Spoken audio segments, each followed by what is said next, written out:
ইমাম সাহেবের সামনে দাঁড়িয়ে, মানে মসজিদের ভিতরে ইমাম সাহেবের সামনে দাঁড়িয়ে খুতবার আজানটা দিবে, এটাই হলো হানাফি মাযহাবের রায়। তো এটাও যদি আমরা, এটার পক্ষে সহিহ হাদিস আছে তাবরানী মুআজামুল কবিরের মধ্যে। তো সর্বোপরি মসজিদের ভিতরে আজান দিলে কবিরা গুনাহ হবে বা আজান হবে না বা মাকরু হবে, এই ফতোয়াটা আসাহ নয়।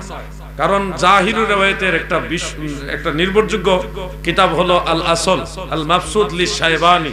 এই নীল আকাশের নিচে কোন মারফুত আলেম যদি একটা প্রমাণ করতে পারে যে নবীজির জীবনে একদিন ভিতরে আজান নামাজ পড়ছে, আমি আপনাদের কাছে স্বীকার করছি দুইটা কান কাটাম এবং জুতা গলায় লইয়া সারা দেশে ঘুরাম। শুধু একটা দলিল দিয়ে দিতে রে কয়টা আমরা দেশে সব ইয়াদে এমুক পিসাব এমুক পিসাব এমুক পিসাব কয় না, পিসাবরার ভুল নাই।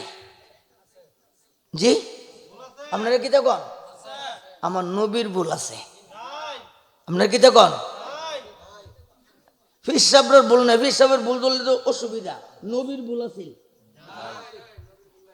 নবীজি বলছে আনা বুইস্তু মুআল্লিমান, আমি শিক্ষক হয়ে জগতে আইছি।